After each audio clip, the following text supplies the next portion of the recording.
are happy to have News 8 meteorologist Michelle Podell joining us on the show with a question that you have asked. Well, this question came to me a couple weeks ago when Typhoon Haiyan was big in the news. It hit the Philippines, just a big destruction. So this is what the question is today.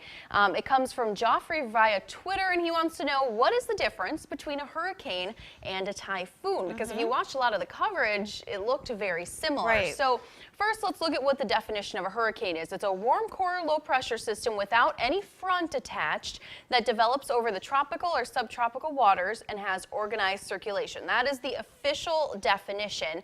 And before we get into the difference, I want to educate you a little bit on how a hurricane forms, because it is kind of important to the answer. So it needs warm ocean water that is 80 degrees or higher, and this provides the energy for the hurricane. Like giant engines, hurricane uses warm, moist air as fuel, and evaporation from this warm water increases humidity and clouds. Now the winds come together, forcing that moist, warm air upward. This causes an area of low pressure to form.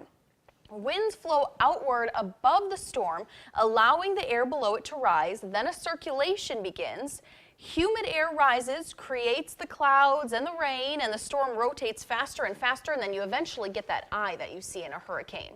And then after that, the light winds outside of the hurricane steer it, cause it to grow, cause it to move toward land in some cases, and if it does move toward land, of course, you get a lot of destruction like we saw several times over the past several years. Now, what is the difference between a hurricane and a typhoon?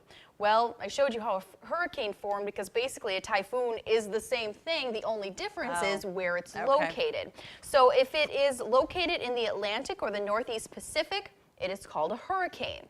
If it is in the Northwest Pacific, it's called a typhoon, and there is one more name. If it's in the South Pacific or Indian Ocean, it is considered a cyclone. So all of those are the same kind of storm. They all form the same way. They just have a different location. So it gets kind of confusing when these storms are in the news, like Typhoon Haiyan was, but it's really all the same. They're all kind of the same. Yeah. Okay, that's interesting. Well, if you have a question that you would like to ask Michelle. Well, you can find me on Twitter like Joffrey did. I'm at News8Michelle. Otherwise, on Facebook, you can find our News 8 This Morning page, our Storm Team 8 weather page, or you can find my page, WKBT Michelle Podell. All right.